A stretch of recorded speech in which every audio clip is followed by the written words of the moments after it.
The Mastery of Destiny by James Allen, Chapter 3. Cause and Effect in Human Conduct. It is an axiom with the scientists that every effect is related to a cause. Apply this to the realm of human conduct, and there is revealed the principle of justice. Every scientist knows, and all men believe, that perfect harmony prevails throughout every portion of the physical universe, from the speck of dust to the greatest sun. Everywhere there is exquisite adjustment.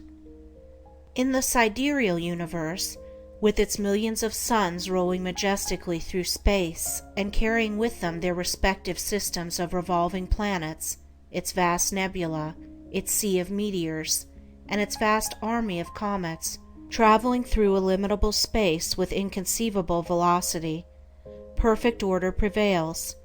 And again, in the natural world, with its multitudinous aspects of life, and its infinite variety of forms, there are the clearly defined limits of specific laws, through the operation of which all confusion is avoided, and unity and harmony eternally obtain. If this universal harmony could be arbitrarily broken, even in one small particular, the universe would cease to be. There could be no cosmos, but only universal chaos. Nor can it be possible in such a universe of law that there should exist any personal power which is above, outside, and superior to such law in the sense that it can defy it or set it aside, for whatsoever beings exist, whether they be men or gods, they exist by virtue of such law, and the highest, best, and wisest among all beings would manifest his greater wisdom by his complete obedience to that law which is wiser than wisdom, and than which nothing more perfect could be devised.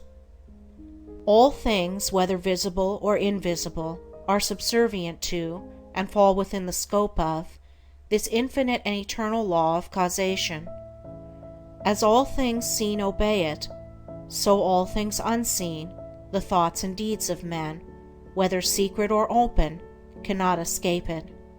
Do right, it recompenseth. Do wrong, the equal retribution must be made.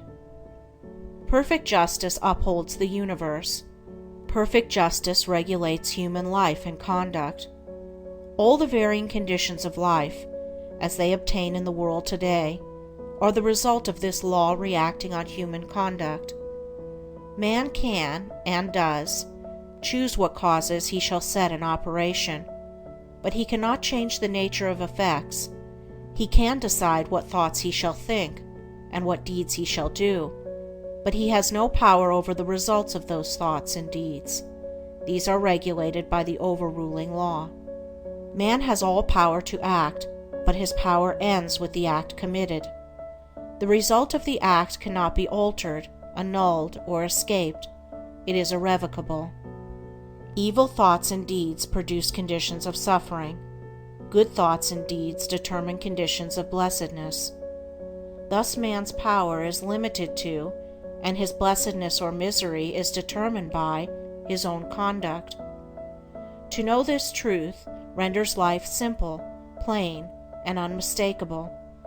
All the crooked paths are straightened out, the heights of wisdom are revealed, and the open door to salvation from evil and suffering is perceived and entered. Life may be likened to a sum in arithmetic. It is bewilderingly difficult and complex to the pupil who has not yet grasped the key to its correct solution.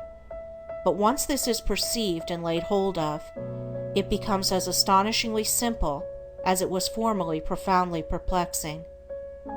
Some idea of this relative simplicity and complexity of life may be grasped by fully recognizing and realizing the fact that, while there are scores, and perhaps hundreds of ways in which a sum may be done wrong, there is only one way by which it can be done right, and that when that right way is found, the pupil knows it to be the right, his perplexity vanishes, and he knows that he has mastered the problem.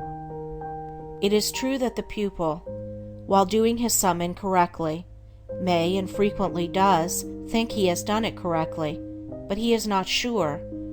his perplexity is still there, and if he is an earnest and apt pupil, he will recognize his own error when it is pointed out by the teacher. So in life, men may think they are living rightly, while they are continuing, through ignorance, to live wrongly. But the presence of doubt, perplexity, and unhappiness are sure inclinations that the right way has not yet been found.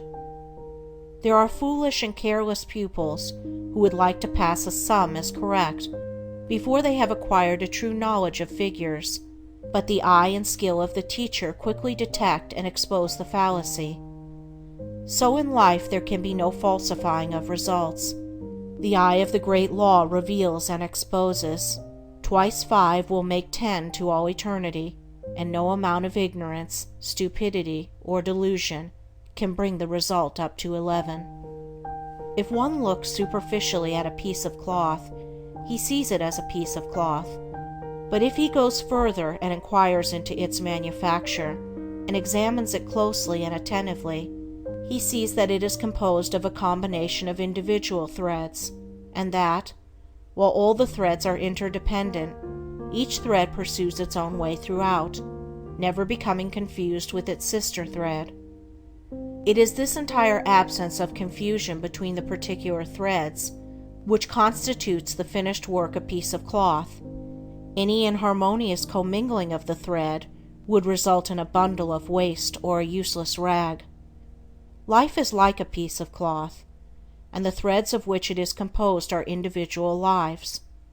The threads, while being interdependent, are not confounded one with the other. Each follows its own course.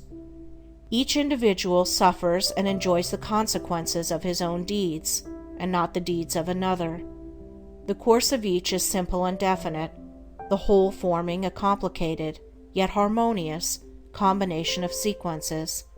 There are action and reaction, deed and consequence, cause and effect, and the counterbalancing reaction, consequence, and effect is always in exact ratio with the initiatory impulse.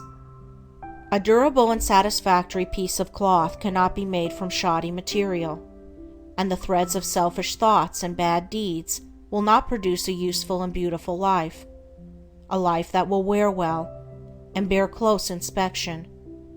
Each man makes or mars his own life. It is not made or marred by his neighbor, or by anything external to himself. Each thought he thinks, each deed he does, is another thread, shoddy or genuine, woven into the garment of his life. And as he makes the garment, so he must wear it. He is not responsible for his neighbor's deeds. He is not the custodian of his neighbor's actions. He is responsible only for his own deeds. He is the custodian of his own actions. The problem of evil subsists in a man's own evil deeds, and it is solved when those deeds are purified. Says Rousseau, "Man, seek no longer the origin of evil. Thou thyself art its origin." Effect can never be divorced from cause. It can never be of a different nature from cause. Emerson says, "Justice is not postponed. A perfect equity adjusts the balance in all parts of life." And there is a profound sense in which cause and effect are simultaneous, and form one perfect whole. Thus upon the instant that a man thinks, say, a cruel thought, or does a cruel deed, that same instant he has injured his own mind. He is not the same man he was the previous instant. He is a little viler and a little more unhappy, and a number of such successive thoughts and deeds would produce a cruel and wretched man. The same thing applies to the contrary, the thinking of a kind thought, or doing a kind deed. An immediate nobility and happiness attend it. The man is better than he was before, and a number of such deeds would produce a great and blissful soul. Thus individual human conduct determines, by the faultless law of cause and effect, individual merit or demerit, individual greatness or meanness, individual happiness or wretchedness. What a man thinks, that he does. What he does, that he is. If he is perplexed, unhappy, restless, or wretched, let him look to himself, for there and nowhere else is the source of all his trouble. End of chapter 3. Recording by Andrea Fiore.